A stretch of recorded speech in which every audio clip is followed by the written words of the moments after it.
region in their push for dominance over the Dota2 scene. But this is a matchup, Avery, that as many times as we have seen it, it is not an even matchup at all. So you're favoring somebody. I mean, considering the fact that PARIVISION have won the last 5 series that they have matched up against each other in a best of 3, yeah, I think I'm favoring PARIVISION. Whatever. I once won like 20 series in a row in North America. Okay. The hardest region in the world. The hardest region. So 5 series in against the top teams. Whatever, man. Let me know when you get to 7 series in a row. They are favorites here, though. They are certainly favorites. Yeah, it's been 6 months since BetBoom have beat PARIVISION in a full series. Oof. I don't even know what I was doing 6 months ago. No. Probably casting Dota. Probably. We were casting that game, actually. It was Blast. It was when BetBoom went to the finals. I probably should remember that. You should remember that. Okay, getting off to a good start here. I will say it has been some time since I've seen a team dominate a tournament so hard that they get cocky and start picking heroes that they wouldn't normally pick, and then still win with those and get even cockier and pick Pudge. And that's the upper limit of the cockiness. Pudge is at the top, right? He is the helicopter on top of Mercy Hospital in Left 4 Dead. No, that's not true. You said there's one more hero on top of that. Phantom Lancer, remember? Yeah, but that's just, no one's going to pick that. It's unrealistic to expect PARIVISION. Yeah, you're still trying to win, you know. Right. You still have to be rational about it. If they pick Phantom Lancer, then we can make the acquisitions of matchups. But of course, until that point, I wouldn't say that because they might pick it this series. Well, wonders never cease. Let's see what BetBoom can do though against the Giants of DreamLeague season 26 so far. No one has been able to defeat them, but maybe BetBoom have the answers. This is the interregional matchup. This is where things get wacky, right? This is a team that's on the up and up. This is a team that has suddenly destroyed PARIVISION's router. That's a good first step. It's a step in the right direction. Or is this just psychological warfare by PARIVISION? Could be. Getting some early pause time out. Maybe it wasn't a router at all. Maybe it was door number 5. A sour note. The router room door. What did you think of the draft? We had some twists and turns there from PARIVISION. We had Undying pickup. Wasn't sure if it was support or core. And then they go for this this late Chen pickup. We heard Effie talk about it. She was a really big fan of this choice for PARIVISION. Do you feel like it gave them a big advantage in the draft? I mean, it does feel like another PARIVISION lineup where it's pretty creative. It has a lot of sustain and tank ability. It has some fast objective clearing. Kind of has a little bit of everything. You have this awkward hero for 9 class, the Rubik, which has not been performing well lately, but still a very strong hero in the right hands. It's hard to root, or I should say it's hard to believe against them. Okay. No matter what they draft, this is another strong one. But I will say, if I had to pick one hero I have total faith in right now in the meta, it's the Naga Siren. I just think this hero is not losing right now. Are you putting it to the same level or above the Nature's Prophet and Oracle? Get off my lawn! It's close. If you're asking which I would trade out of those, I don't know. I'd have to sit down and really think about it in terms of the matchups, because I think that's a bit different, right? Like, would I trade a Naga for an Nature's Prophet? I think that's pretty team dependent. But in terms of power level, it's absolutely up there, and I think you really have to respect this hero. Now, this is a hero that could easily fall off the next month if people start to play more of the counters, more of the really strong mobility heroes, or like these Elder Titans or Clocks or whatever. But until then, this hero just dominates team fights. He makes the map really annoying to play. He gives you vision mechanics. He gives you sustain mechanics. He's a really good objective fighter. And in theory, this is an anti-Undying hero. Really tough hero for Undying to play against. You can just sleep and ruin his day. So I'm looking at Katayomi here to be the X factor for BetBoom in this game 1, and they have some pretty strong lanes. Like, that is the one thing they have going for them. I mean, you have really strong laners, you have strong lane combinations. They got this Wind Ranger again, another hero I believe in, and I think Save has proved can be really valuable in these games with the Execute plus the Shard, bringing people back. Let's see what they can do. I'm optimistic. I think this will be a test for PARIVISION. I don't think they're going to roll this series, as some might expect.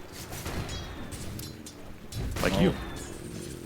I never Very expected biased them cast. to roll over, but I did expect PARIVISION to walk away with the win in the end.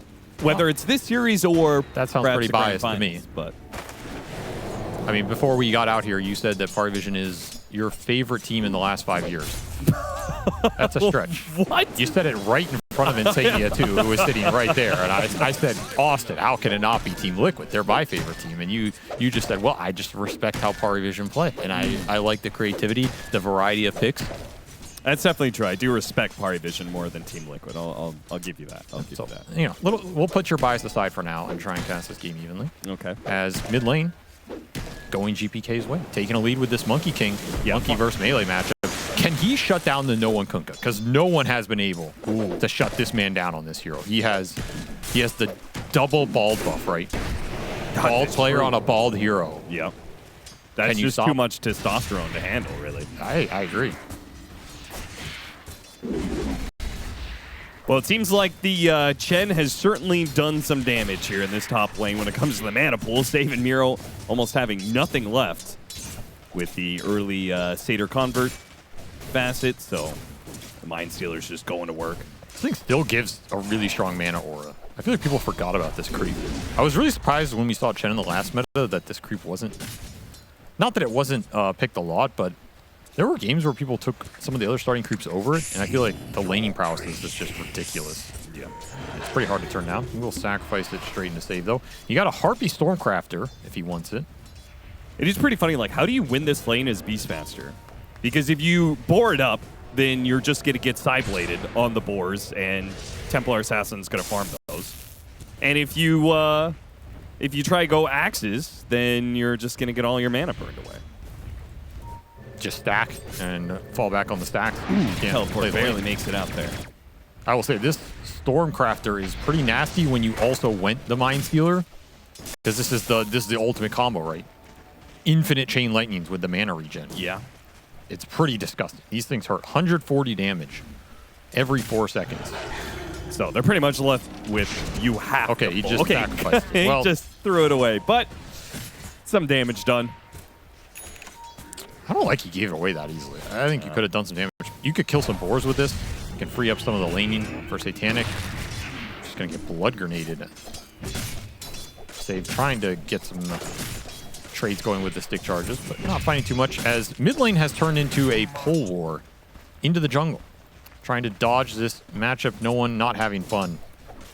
Yeah, that's how you know it's really bad if no one is trying to do lane pulling shenanigans. Because I feel like he is a player more often than not is just down to take the straight 1v1, you know, with normal laning situations going on. But Do you think he's the most honest mid laner of all time? probably not. I mean, honest is, when it comes to lane pulling, I'm not sure if I would describe it as honest, but I do think Quinn is one of those who hates lane pulling and will never want to have to do it, you know? You know what else I'm going to stop I don't you think there. that makes him honest because he's a Huskar player. I don't think the current Dota climate is the right point for which you to say Quinn is the most honest mid player. Well, that's why I was I think adding you should just he's still a retract that. terrible person and a bad mid laner because he plays Huskar. I see. That's right, so... Yeah, he's Miro, definitely not he's going to be chased down. Collis will take the first blood. Action on both sides here. Tombstone gets used in the bottom lane, quickly cleaned up. I mean... They have a really good Tombstone killing lineup. Yeah, they do. Naga, Gyro, Monkey King has some decent attack speed. You can just drop the Wukong, kill it. I mean, it's not the best for Monkey because you're putting your attacks into that instead of building up Jingu. But if you have to, it's not the worst melee mid. And So basically the with the offlaners- inner Beast Aura, so you have Yeah. some attack speed mechanics here. The offlaners have been extremely countered on both sides. And then it just leaves our mid matchup, which obviously GPK is going to win. He already won it. I mean, he owned this. 800 net worth up on him. Yeah, 2 levels ahead as well. No one missed a lot of XP. And his boat is going to come out slow. He's going to be behind in net worth. He's going to have to find some big openings in the team fights. Maybe get some power runes, but honestly, even if you find a haste or something here, you're not doing much with it. Yeah. Could fall back on some stacks. There's a couple in the jungle, but nothing to write home about. And Monkey King is one of those heroes that can follow you and just continually ruin your day. Can also contest that Wisdom Shrine, which is going to go uncontested here, it looks like, for PARIVISION. That's a big win for them if they trade out with the completely debilitated mid. Yeah. Surprised GPK did not want to go for this rotation. This feels like a little bit of a loss. Of course, he is free farming an empty lane. Pretty hard to turn down that as well. Yeah, surprised to see GPK sit there when it feels like this bottom Shrine of Wisdom was contestable. We'll split it out, split it even. As Miro back to the jungle, they have conceded that TA Chen lane. No surprise, this Chen is very tough to lane against, especially with small camp access. If you permanently block the small, you maybe kill him once. It's doable, but that's a really tall order, especially when there's this other medium camp right there that can also spawn mana burn creeps on top of it all. Reeling him in into GPK, who's made the rotation down here. 9 class. Very dead. Got the Jingu stacks for GPK as well. So they can both rotate now for the 8-minute power rune. Just continue to keep no one on the back foot. This Monkey King is king of the map right now. I don't see anybody fighting him. And this is a big weakness of this support duo. They offer you very little damage in the early game, very little skirmish power around the runes. What are you doing versus Monkey other than maybe you get a purge? Oh, beautiful shackle shot there. Keeps him inside the Wukong's command for a couple more hits. Not enough to get a kill, but damage done, power rune secured. I'm surprised Party are rotating to this at all, though. I just don't think there's much to achieve in this mid lane with how far behind the Kunkka is, and your support's offering very little damage. This is the lineup you kind of just have to farm up the Chen and make 1 or 2 good moves onto a side lane where you either have Tombstone plus Undying ult to fight with that, or the TA who is, you know, quite farmed and can play off the traps. Those are your 2 pressure points, not this mid right now. I don't think anything good is going to happen for you trying to fight into GPK. Maybe at some point we'll see the Kunkka Undying link up together. X-Torrent boat around a Tombstone sounds pretty good. Even better if you could get Tidal Wave, but that's going to be a while. Have to pick the moves wisely here with where Ducalis goes. Because if you go into BetBoom and you don't bring the numbers, you don't start the fight properly, you are giving a lot of counter initiation a very good fight between this Gyro Monkey King, who can both easily TP into a tier 1, rotate to that fight pretty quickly across the map, and just throw down an insane amount of turnaround and AoE. And you will get punished very hard. So I also can see Pari just kind of trying to farm up their supports here and play a slower early game, even though they have this Undying off lane. Yeah, they do kind of seem to be settling in on that. I mean, they put Wukong's command on cooldown and didn't make a move to a side lane anywhere. So seems like they're just content with being behind off of these lanes, but, you know, making sure that they don't grief themselves by taking a bad fight. Also, last note on the draft, would you want to play Rubik here? Yeah, it did not seem particularly good Rubik. I mean, what is his purpose in this game other than just existing? There's not a lot of magic damage to resist. There's not a lot of good spells to steal. Boat's going to come out, help protect no one here for the damage that is flying out from Kiritich and GPK. Not quite enough by itself. Another torrent going to be thrown down. Kiritich, nice dodge back there. Ducalis takes a bit of damage from save and his amp damage, but ultimately this is another play that PARIVISION attempted power shot. Missed off of that one. Gyrocopter got run down as it looks like DM and Satanic were able to position behind them as they went for that dive. PARIVISION and their patience, it really paid off there. A really nice defensive move. See if they overextend here on the push. Yeah, it looks like the Ruby's going to be caught in the side here, but it was Shackle Shot and the ult from Miro being chained up a bit here. Got to deal with this Tombstone. Out right in front of their faces, BetBoom will just have to run away for fear of the big zombie. Yeah, no song yet. Hard to engage into that ball. And Miro just low on resources too. Was farming up stacks, did not have a lot for this fight. They're going to try man up. Yeah, they're trying to stop this mid tower from going down. Kiritich, another rotation into the mid lane. Great Shackle Shot, and that'll be the death of no one. And the Tombstone to be cleaned up. Tower saved.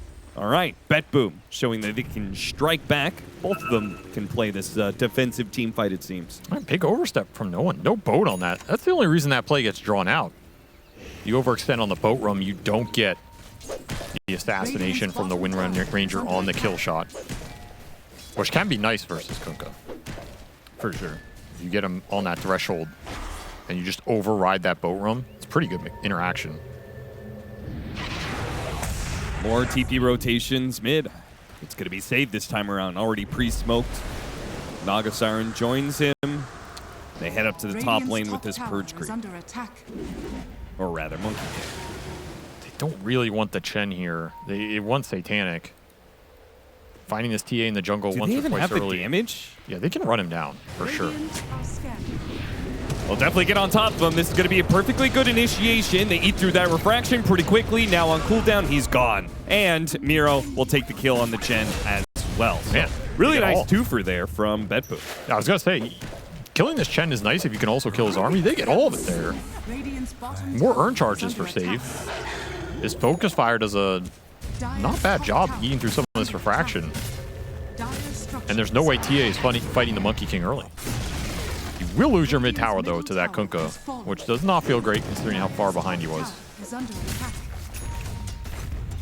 But not a bad early game for BetBoom at all. This is, you go against this team that's kind of creaming everybody. You would take this 9 times out of 10. Oh, Satanic TPs in time to get the top tower denied. Nothing is free against PARIVISION. It's going to be an Aghanim Scepter for the Beastmaster. No Helm of the Overlord builds in this game. Spirit Vessel for save, which he's got pretty good momentum on here. Refusal Blade for the Monkey King, so very active force. Hard to beat hero right now. Vessel versus Chen. Always premium. And Ags for this beast. I mean, we've seen people go away from this Ags build. He's pretty farmed. It's going to be an okay timing, not the fastest. Does give you more scale. I guess the question is, did you need more? Did you need another core itemizing selfishly here when you have Gyro and Monkey King? Ducalis is going to be slowed down by the Diffusal Blade. Should end up dying That here. did not execute him? Oh, wow. How did that not execute him? The Wukong's command just wasn't quite enough damage, nor was the power shot. That's wild. That power shot did not finish him off. Must have been not fully charged. Yeah, even. I mean, it is max level. Oh, that must have been very close on the threshold. Let's see it again here. That was pretty That had crazy. to have been like What the 10 hell? damage off or something. That looks like as close as you can get.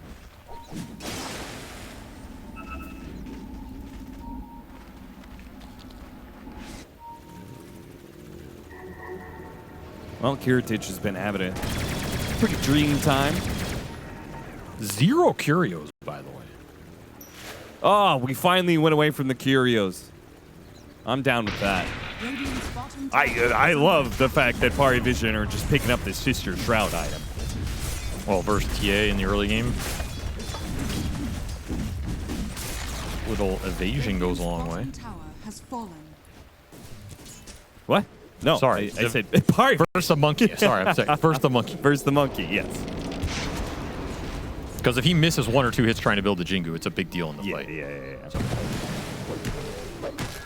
Which makes me think, why didn't BetBoom get some of it? Because it is really good against the TA too. Yeah, the difference. So what I was trying to think about in that interaction is versus the TA, I feel like it's actually not as good because you're usually not going to fight the TA early in the game.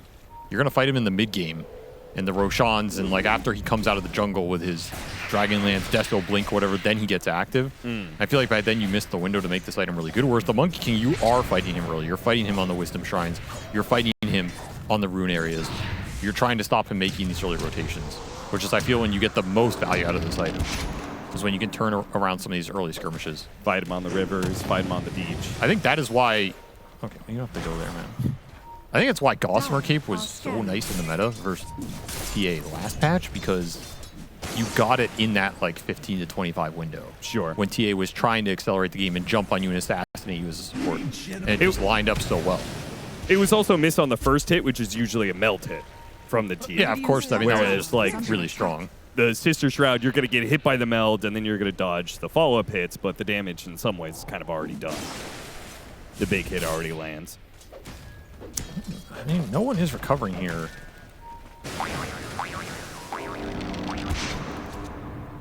Feels like BetBoom want to make a move soon. You have Ags on Beast. You aren't going to have a big item on the other cores, but you have Song available to go for a play and bail you out if something goes really wrong. They are going to be fighting into potentially Crimson Guard is done for the Undying. So really big team fight item combined with just the presence of the Undying in general. Yeah, They got to be careful with overextending themselves, is what I'm getting to.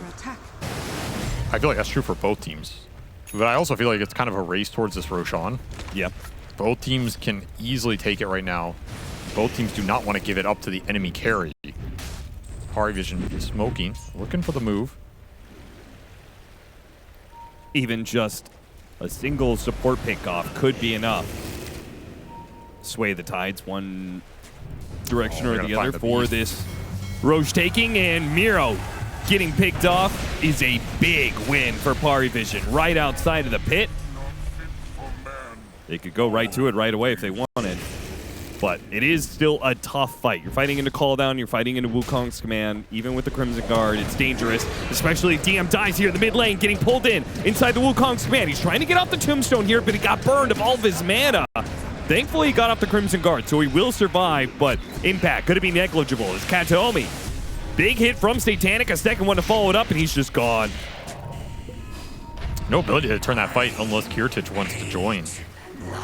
Didn't even get the song off. Buy some time on this Roche. Your Beast has a decent chance of respawn TPing to Outpost. Yeah, if you could stall it a little bit with the threat of the Monkey King or maybe a Gyrocopter call down or something, PARIVISION are gonna, they're gonna have to reset. That means all 5 from BetBoom will be back up. But can you do anything as BetBoom here? And the answer is no.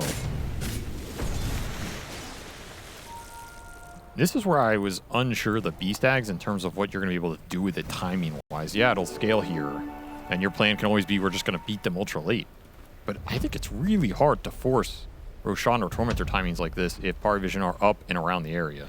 You kind of have to get the fight first, which means you need more sources of initiation. You need to be able to find openings, sometimes difficult into TH traps. Go after it.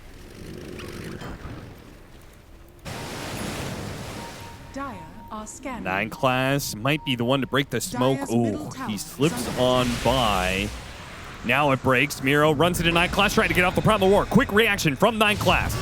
Managed to at least get a telekinesis, stalling the initiation. He's still dead, but it gives PARIVISION a chance to respond. Botori coming in. Kiritich just mowing down heroes, though. He's already chased down Ducalis, and now it's just going to be full retreat. But the song catching Satanic. He's just outside of the range. Oh, Satanic.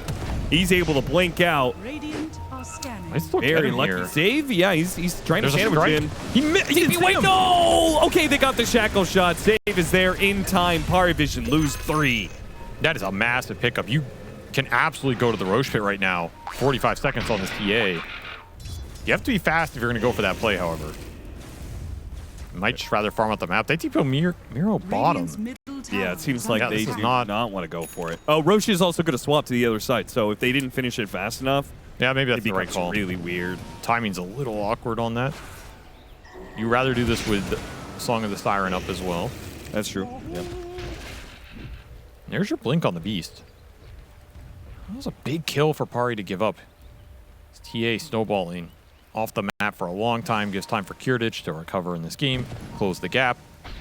Extra gold for the Monkey King.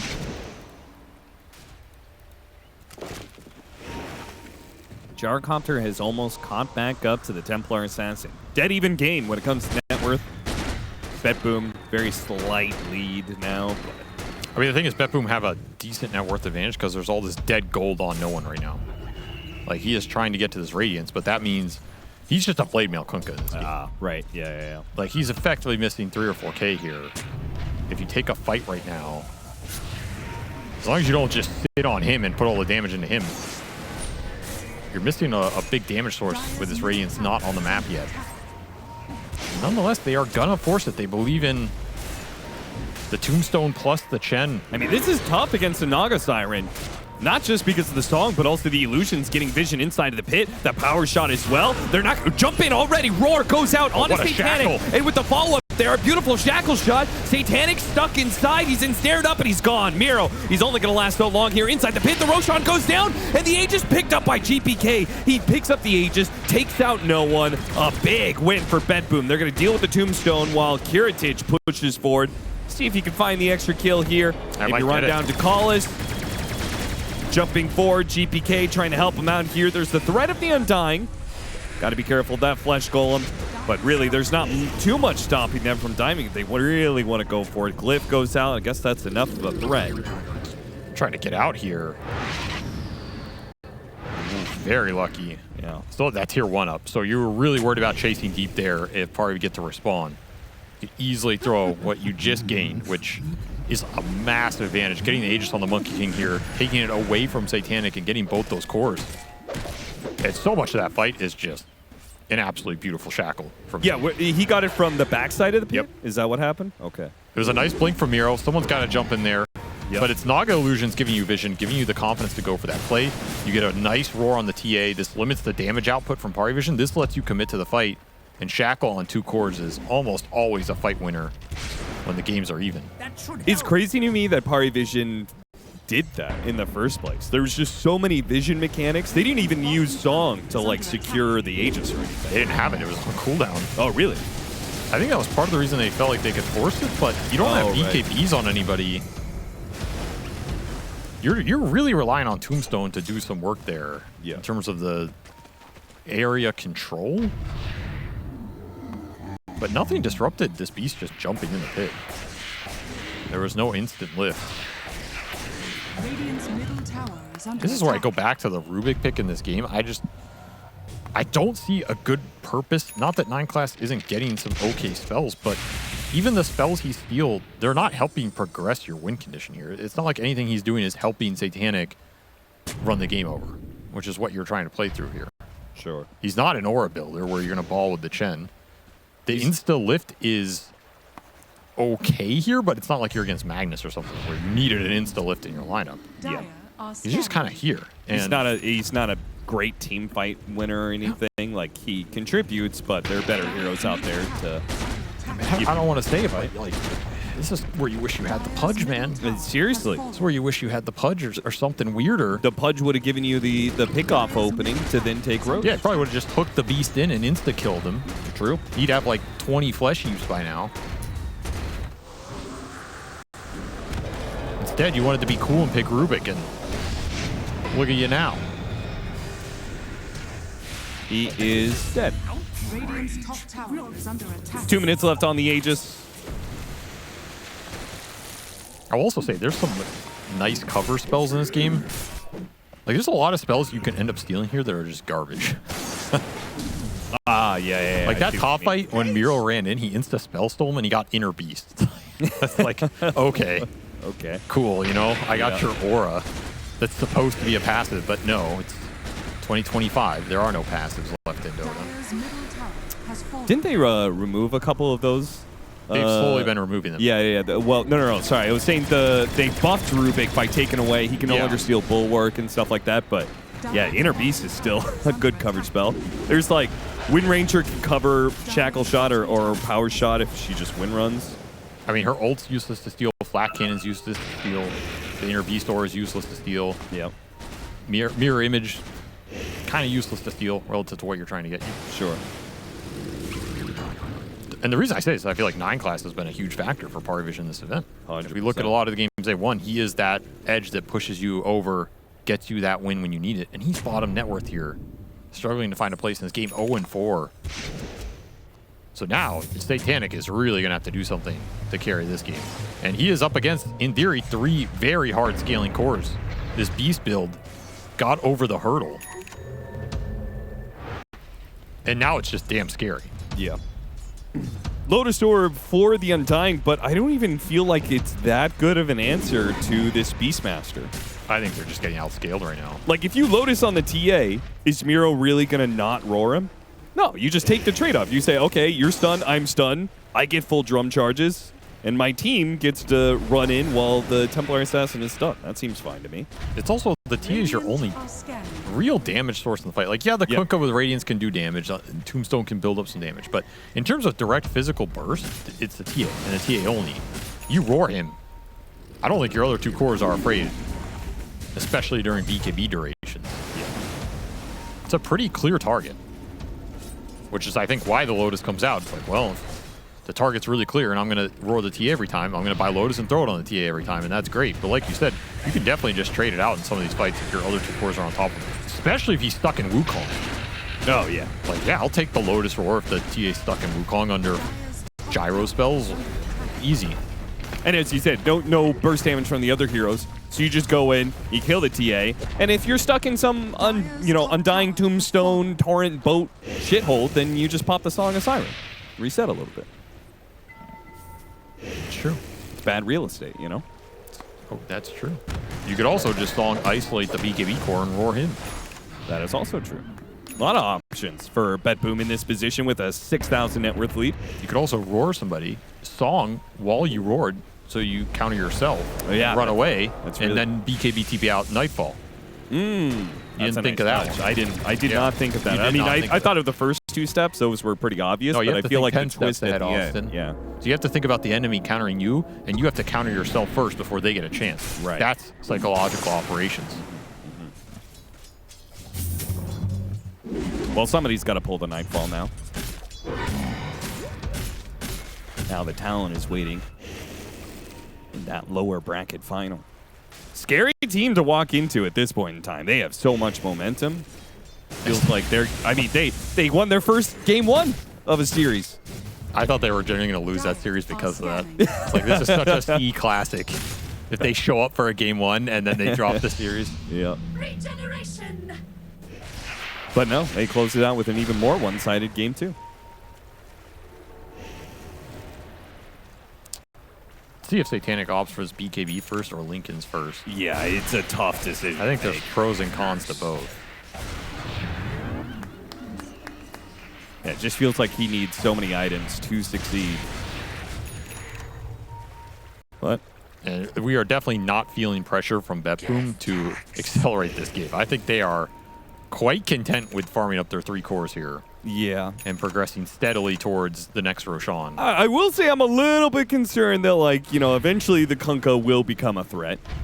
Sure, yeah. But I mean, he has his radiance, he has BKB. He's definitely recovered in this game. And here comes the smoke. About to run into Kiritich. Now, he's got BKB Satanic. It's not the best target for PARIVISION.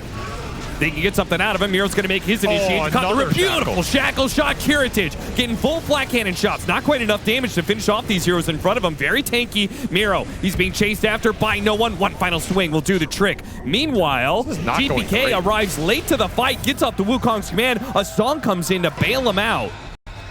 And a counter song stolen by 9 Class. GPK, you got to make sure you got out of here. Oh, the song caught him. Well played by 9 Class. That felt like it should have gone a lot better for BetBoom. They split targets. This Beast went on the Rubik. He gets glimmered. There's Chen heals. You're not bursting him down solo. You just get turned on in the river. You have to focus down the Tombstone. That Shackle is perfect. Again, save delivering. Yep. There's not enough damage to punch through this Undying. And GPK, that fight started. He was not close to it. So you use things like the Roar, right, and that Shackle shot, but you don't have a Wukong's command over it. And now PARIVISION have gotten the second Roshan of the game, which is the big one for Templar Assassin. This is where Chen is a terrifying hero. He makes these lineups invincible. He makes you start to question your sanity on top of your damage scaling. Yeah, an extra, how much? 20 armor on a hero can do that to you. I mean, it's not just the armor. It's all these random creeps you can get in terms of auras. Yeah. You can get Time Warp aura. You can get the Cloak aura for magic resist. He has both of those. You can get the Riverborn aura for more damage in a random river fight, particularly around Roshan.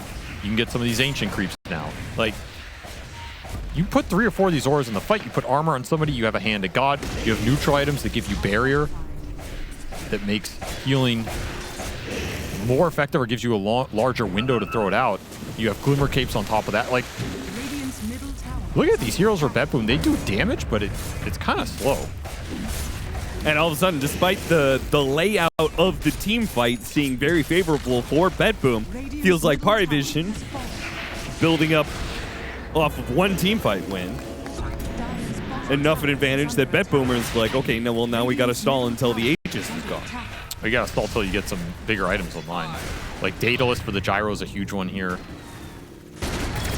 Scotty almost done for GPK. That is a really big one as well.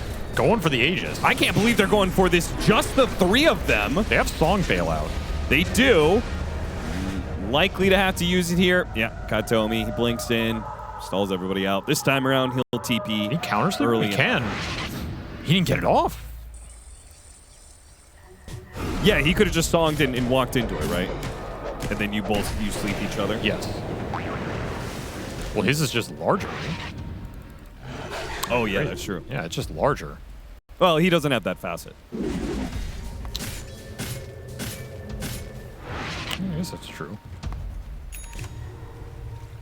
Well, got the Aegis, but now BKB is up on Satanic, so he's still just as tough to kill. Maybe that's a little untrue. I guess they do have still the Primal Roar, still the Wukong's Command, but BKB will make it more still a bit of... It is larger. What am I looking at?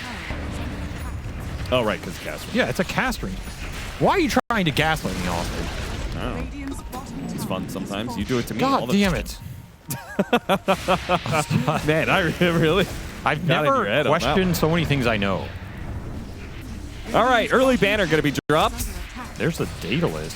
Man, it's You have Scotty, just too. like... They were just losing the game 5 minutes ago, and all of a sudden... I mean, they're still down. It's just they know their timing. This is a push lineup. Yeah, it just feels like they could win the game in this next... They can if 5 they get a good minutes. fight. But you did get to some big items on BetBoom. Ooh, trying to get tidal waves, trying to sweep the Monkey King down to low ground here. Heritage actually has to use the BKB. Another great Shackle shot. He holds off the Primal Roar. Now going to throw it out. Lotus Orb bounces that back in. Boats coming in. Tidal Wave trying to stop this Gyrocopter. Satanic is perfectly healthy. He pops the BKB. He's fine. Oh my god. Oh, like they're just going to get wiped inside their base. Is PARIVISION just going to end it here? That was absolutely sick by 9 class. He songed and caught GBK on the side of that fight. You're wondering where the Monkey King is during that entire exchange? He's snoozing in the trees up north. Damn. There's no Wukong on that. There's no Monkey King Scotty to help you put some anti-heal in there. I think that TA dies if GPK can jump in there. But 9 class absolutely murdered that team fight with the song. Radiant's middle barracks are under Radiant's middle He's just too good with it, and it's just going to be Megas. 40 seconds, Yep. no buyback, BetBoom. Radiant's Oh, man. They did not have enough to rebuke this timing with the Chen push. This is what this hero does. I mean, this is brutal. Like, I'm sitting here this entire thing. Where's the Monkey King? Damn. Glyph is going to be used, so maybe... I don't know. It just seems like too much damage. Backdoor protection is up. Okay, maybe they actually can get these cores alive and have a chance at being able to fight You're going to have to go stop the instantly. Megas. They're punching through right here. Naga stalled some of the waves. Oh, they're going to chill. There you go. They got it. All right. This is just so much gained here for PARIVISION, though. Yeah. Full AC on the Kunkka, full Ags on the Undying. Survivability has gone up a lot. I still feel like this BetBoom fight should be better than we've seen. I mean, we they theory have not crafted had it out, and Alcor. we literally haven't seen that theory craft come into play. We have not seen Primal Roar, Wukong's Command. I mean, I don't think we've seen all 3 of their cores hit the same target once. That's true. Yeah. That's another issue.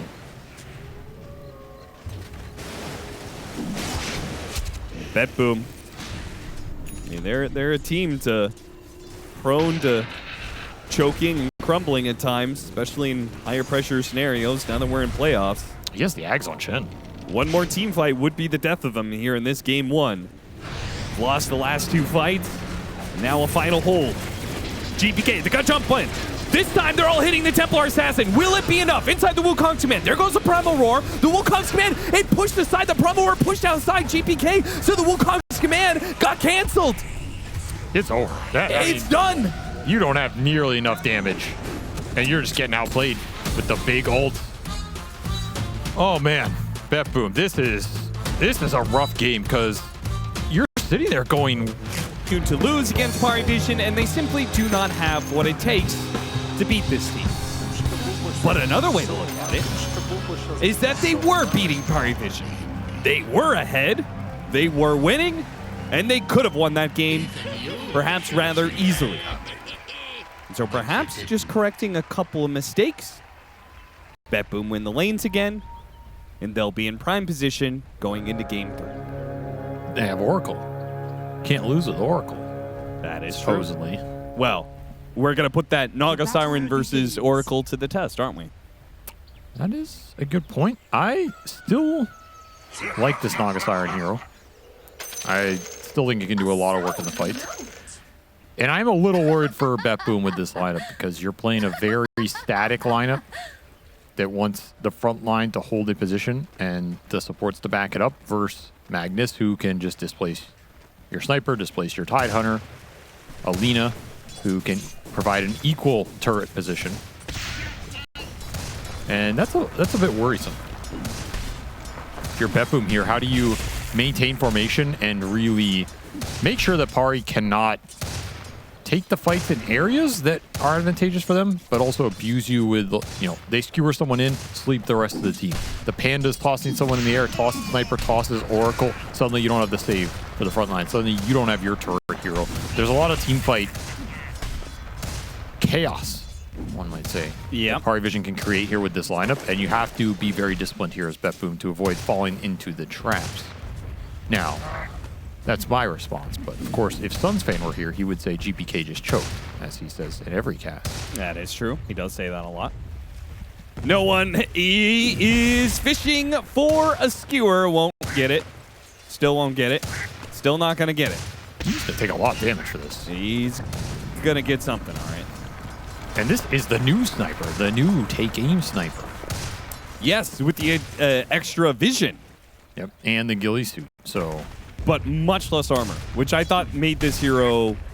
I feel like this hurt this hero a lot. I don't really care so much about the extra vision, but the armor was very good for this hero. it was okay. There ain't no way you just described 20 armor as, it was okay. I think most of Sniper's fights are not really decided by how tanky he is. It's more positioning, whether he goes on you first. Now, obviously, it's a nerf, but we see this hero be successful. Well, we'll see if it's successful in GPK's hands. Other lane matchups, Shadow Shaman, Brewmaster versus Oracle Terrorblade. Imagine PARIVISION should be able to do pretty well in this lane. Does not seem too terrifying. Not a lot of aggressive potential for BetBoom here. Yeah, most of it largely comes off of Terrorblade right-clicking you, which Brewmaster's pretty good at dealing with. Seems like a pretty damn good Brewmaster game. It really does. I don't really see him ever getting bursted down before ult.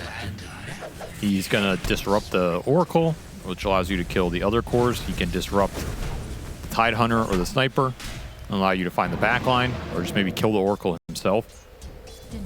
Strong Radiant Fire this game. Yep. Yeah, there's a lot of nice things this Brew is going for, and of course it's DM. I feel like he's the one guy who's winning with this hero.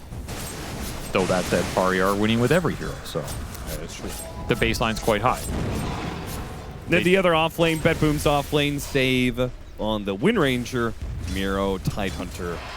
Matched up against Alina, so this lane is going to be a bit more difficult for sure. This is one of the carries you want in this lane. A lot of melee carries will get abused by Gush into Power Shot Shackle potential, run you down the lane. Lina really hard to man up on here, really hard to close the gap. Can always run interference with the Naga. Decently armored support. Kiritich feeling the pain. He's got a healing salve. If he can just get back, we'll be in prime fighting position again, but really didn't cost PARIVISION too much to make that go. This is where the biggest gap can open up in this early game. This is mid lane. This is a free lane for Sniper. As long as you don't get skewered under the tower, which GPK avoided for the earlier portion of this wave, that's where it matters. No one is doing quite well CS-wise, though. That's a very good sign for him. But I expect GPK to put the screws in here with the flow of Kiritich gonna fire. go down and can't even get the kill on 9 class first. 9 class will secure first blood. That is a nice pickup for him. Putting some decent pressure on this carry. That was your meta as well. Oof. So now you really have to get something out of this mid matchup. If you're GPK, you just saw your teammate get first blooded. You're on the true carry in this game. Are you getting enough out of this mid right now? I don't feel like you are. That's a nice little ward. Yeah. Radiant are scanning. What do you make of this, the facet, the diminishing return facet? Do you like this one? I felt like it was underutilized for a while. Everybody was going for the Empower one. I do think the Shockwave is pretty powerful. It's really strong in the fights. In the late game, maybe it falls off a little compared to other facets, but sure. I think in that mid game, it's super good. It's a lot of damage. It still slows, does it? Is it not? Yeah. Like, it still pulls them back I'm saying, do you get the extra slow? on the return. Yeah. I assume so.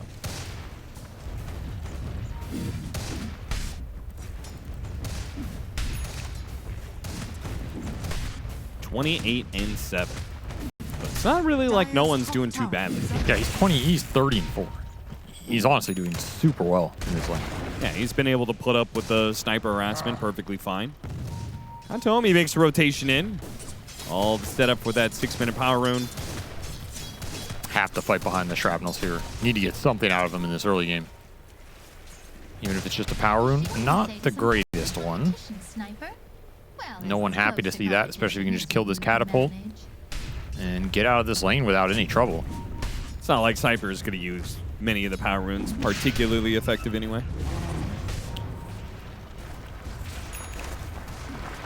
This feels like kind of a sad outcome for BetBoom with what could have been achieved. We've seen some sniper games just snowball out of control. If you get ganks going in, you get that power rune, you kill the enemy mid laner once or twice, you can hit his tower, you force enemy supports to fight into the shrapnel early. Instead, you're just kind of trading farm, and this is gotta feel nice for Pari when you have a free farming Lina on top of it. Brewmaster able to find that early kill on the Terrorblade. They're going straight into Kiritich again as these Wisdom Shrines spawn. Kiritich throwing his illusions at the Shadow Shaman, hoping that they can get the kill on Night Class, and it looks like this time they will. Okay. And he's got enough HP, the DM can't finish the job. He's going to have to make a run for it as Save shows up to lane. But it does mean on the other side of the map, the Shrine of Wisdom is taken by Takalis. So this might be double shrines for PARIVISION. I think it's why they were pressuring right there. They wanted to force BetBoom into a situation where you back this Terrorblade up and show supports, which opens up Wisdom Shrines, or if you're making a play for that Wisdom Shrine, your Terrorblade gets run down on the lane. Willing to make the sacrifice here with 9 class to win the objectives. It is a nice turnaround for Kiritich. Early fluffy hat, giving him some extra XP or HP to play on during this laning phase versus the nukes. The upside is at least it's a Tidehunter, so Zero can do okay in a 1v2. Unfortunately, a 1v3 is going to be a little bit more difficult. No one trying to get in front of him. He'll just drop the RP and look good a blade as well. Apparently, they'll drop double ultimates, bring down the watermelon. See what BetBoom can get off mid while Smag commits a lot of resources top. Should be able to at least hit the tower here, though. Ooh, looking for 9 class.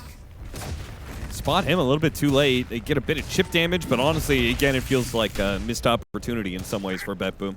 Arcane Rune Sniper, and I'll throw out the ult. Got him. A little bit of damage adds up. Those are pretty even laning phase. Not as good for BetBoom as Game 1 was. But they lost that game, so maybe they'll do better this time. Dude,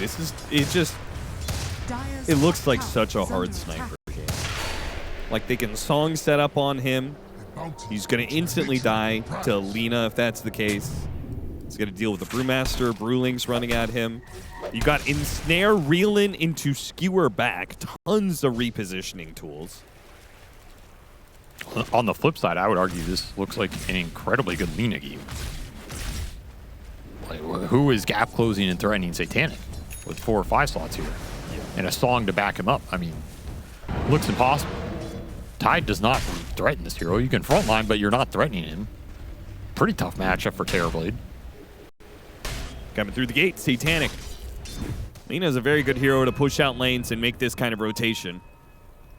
And Kiritich might just get caught by it. He hasn't seen the Lina yet. Now spots him, and immediately going to be slowed down. Thanks to Dragon Slave, 9 class cuts in from behind. TP's coming in, but it looks like they're going to be far too late as the Brewmaster popping the ultimate kind of ensures there's no way Kiritich survives. They should and get if 2 for this. anything, Might be able to get the extra kill. A save. He's going to be shackled up. Radiant structures are fortified. Double kill for DM. Super nice rotation here. Wave going in. You know this Terrorblade's going to show up. You just hide right outside that vision range. Guarantee the rundown. Guarantee the magical burst damage. Satanic making a nice move. He's going to clean up a tower for it as well. No one will steal the rune away from GPK. No one, GPK kill him here, an assassination. That's not going to be enough. He had magic wand charges. Just baiting it out. Wasting this sniper's time right now as the tips come out, because, I mean, no, they're getting so much off the map right now. The Naga's just free farming top. This mag can always go jungle. If you're not fighting around sniper in this early game, I don't think you're doing anything on the side of BetBoom. No. Your two side laners are just AFK Andes.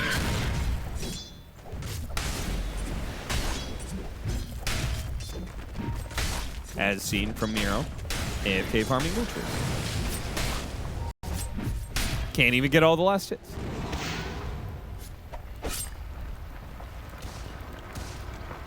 Dire's middle tower is under attack. Well, at least they'll always have Oracle behind Sniper. So that will allow GPK to aggressively push in to hit some of these towers. He's going to take the mid tower first. Attempted deny, but no. Dire's middle No tower one scared away has from fallen. the tower. GPK secures it for himself. And they can kind of do that on repeat, I feel. You just have to be wary of the Brewmaster, but I think otherwise, this Oracle Sniper can take the side lane tier 1s as well if they want. If you really want to run GPK at objectives here, you can. It's just not going to be too efficient. I'm telling you, you want to get this guy involved in fights. He's 0-0-0 right now. I do not think you should be super confident just scaling Sniper versus Lina here and hoping your front line is going to be strong enough, because your front line is going to get displaced. It's going to get tossed. You can get slept, gap closed. It's just not guaranteed in this game. Ooh, a haste rune. Smoked up for it. No one's going to quickly take it. It does mean the blink dagger reveal on a target that he was not hoping to get with this smoke. He was certainly hoping to be able to find the sniper, Kataomi. Try and keep himself alive here with some healing off the Purifying Flames, but it looks to be too much damage as long as no one pops the haste rune. Use the RP. He still doesn't have enough. He's out healing the damage. One final shockwave. It gets him on the pullback, but now he's going to be assassinated. Ooh, so close to getting blinked there, too. Oh, yeah, that was a close call. That was certainly not worth it, though. Miro, okay, he's going to pop the Ravage. It was almost too late, though. Could get slept here. Or netted. Slow him down with a power shot. Okay, that'll be enough. It still doesn't feel great, though. I mean, this is your first Ravage of the game. Just to walk to base while this Lina continues to free farm up here. Rough stuff for BetBoom. There's stacks being created on the triangle as well. 9 class has wards. You have Primal split up as well, so these ults are online. And that blink on the mag can guarantee you initiation right now. It's going to get scarier around the map for the sniper, especially. This Oracle can back him up, but only back up one core.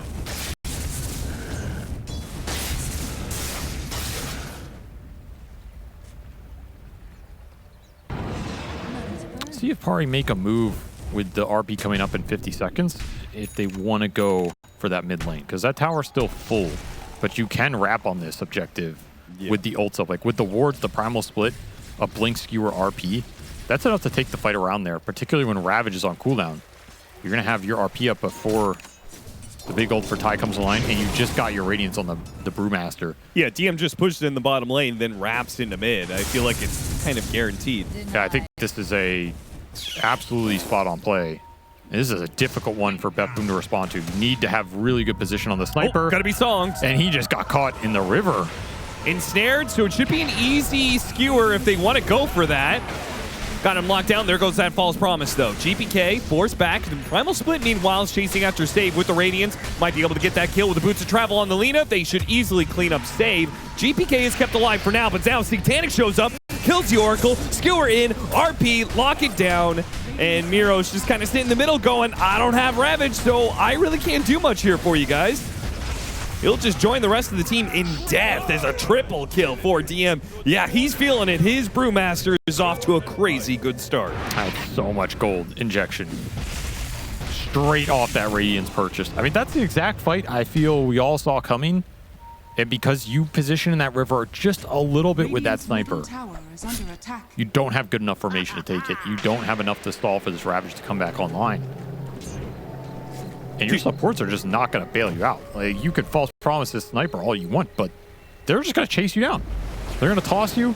They're going to run at you with the Wind Panda. They're going to run at you with the Skewer potential. Naga illusions to scout. Nice position from the Lina that just flanked the entire fight anyway. You're running straight into the hands of Satanic. Too many entry points for PARIVISION to get into that fight. This is why this game just looks hard. I just don't see how, as BetBoom, you're supposed to maintain your front line when there's so many ways to just go around it and get on the targets you want anyway. Smoke across, trying to put the sniper to use here. An excellent catch. Satanic will get the kill on to save before he goes down. So he makes the best of a bad situation, honestly. But at least BetBoom do manage to bring down Satanic, stop him a little bit, get his killing streak. I mean, he was worth 800 gold. That's pretty good. And he went to GBK, the best target for here. I mean, Sniper is still pretty farm. This is going to be the hero you have to make a comeback around. Yeah, when you're talking about BetBoom, you say game seems hard, but what is the best timings? What is the best setup for them here? Blink Tide, if you go that route, if you go the Auras route, which looks like it could just be the Pipe Rush, you're not going to have initiation. So it's pretty hard for you to force plays other than I'm buying Aura and I'm going in the pit, which you cannot do versus lineup. Yeah, I feel like he has to have Blink because I don't think the Pipe wins you the fight, but I think the Blink Dagger can, right? You catch you get the initiation on PARIVISION, you hit the Lina, or maybe you catch the Brewmaster in the mag, you know, and like you blow one of them up. Maybe you stop the Primal Split from going on. I'm going to be honest, I don't think you can go Blink here either, though, because I think your best case scenario is we Blink catch Brew on the map, who's going to be showing on the waves, but I don't think you have enough stuns to all in him. You're going to Blink Ravage him into what? A full duration shackle? Yeah. I don't think he dies in that. Your burst is not that good, especially if he gets the Brew off. If he doesn't get the Brew off, maybe. But. Well, then in that case, it's hype and just play a really defensive game. I mean, but that's what reacting to PARIVISION. You have Tide Sniper terribly like that. I think that was always going to be your predicament. Sure. These are not very fast, aggressive heroes unless you demolish the lanes, which you likely knew you weren't going to either because maybe you expected to win mid harder. But I don't think these side lanes were one on paper at all. We'll see. You can always just try and force the objectives here with the sniper. You did get all 3 tier 1s down in this game. Kirtich took that bottom tier 1 while the mid fight was happening, so you got some trade-off there. You have some map space to play with.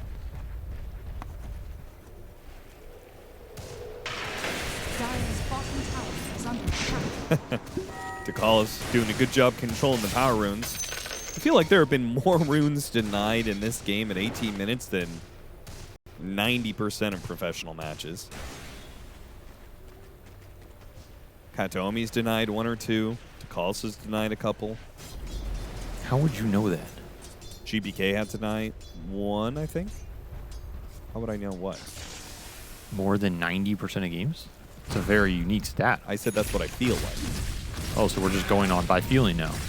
I mean, I'm a storied caster who's been casting the game for over 13 years. Dota2. Who? You? Pretty good history to drop on. Talking about Owen? Can you stand downwind? No, I'm talking about Sunspan. Oh, yes. Storied caster. Can you stand downwind? Well, he committed for the pipe build. An even slower game here for BetBoom as they are just going to farm and try and outscale you. And we saw what happened last game. I feel like this is not the team to try and do this against, but Godspeed. I mean, if you had your choice of strategies, Like, which do you think is most effective against PARIVISION? I mean, I've said it time and time again. Crush mid. Like, you have to crush this guy mid. You have to bring their supports to mid, and you have to make them play that classic Western European try-on-try mid style and have strong independent sidelines. I think it is the best recipe, and then you hit some mid-game timings. Like, I think going ultra late against PARIVISION is just, it's a gamble, and most teams have not won that gamble this season. No, they haven't. Maybe Spirit could, but Magnus. they're not here.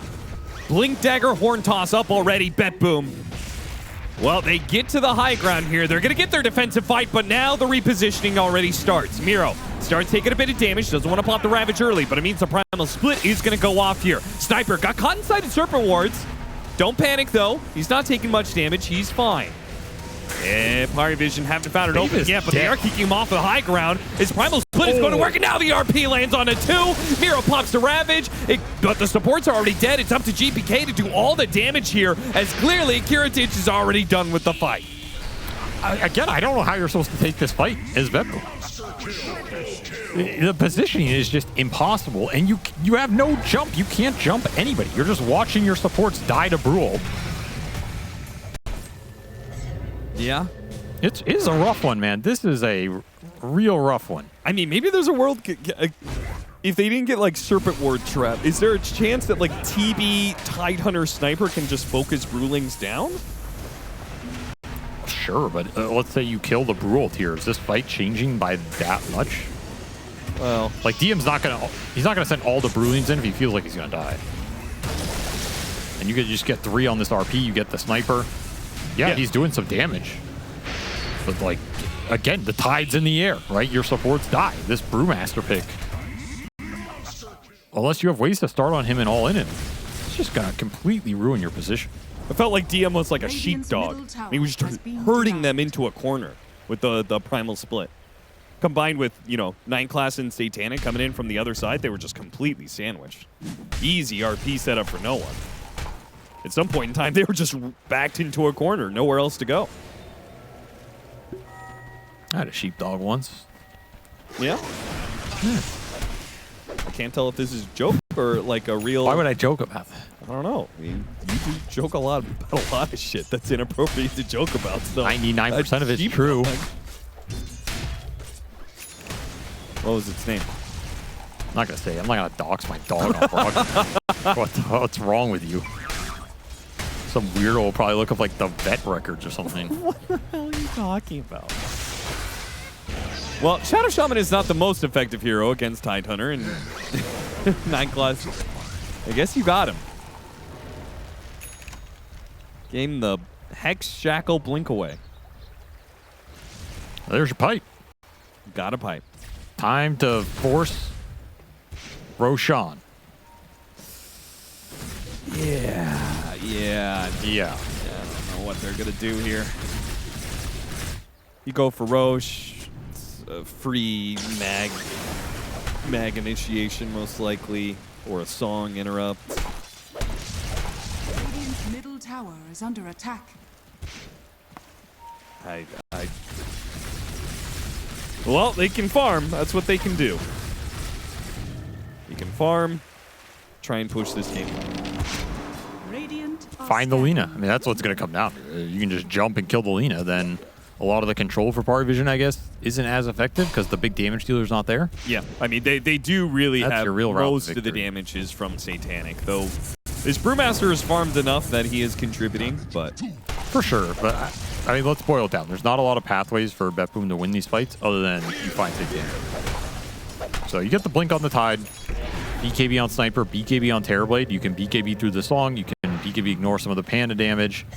Find this Lina, take him out of the fight. You've got a chance. Well, it's a good thing Satanic is a really easy carry to catch. Oh, yeah, this guy sucks. It's super easy to find him. Katomi will walk into the smoke with a Fate's Edict, blinks away. Sick move. Gives him the Fortune's End as well. Now, Kiritich just popped his meta. It's one way to break They didn't get smoke. anything for it, so that feels a little awkward. I mean, got him again. Smoke wasted. Yeah, well, is it wasted, or did they get meta out of it, and then once meta is on cooldown, they're just going to Roche? You're a real positive person in this game, aren't you? Just always looking on the negative sides of life. Sorry, I apologize. I'm crowding your space here. I'm trying to be an optimist, Austin.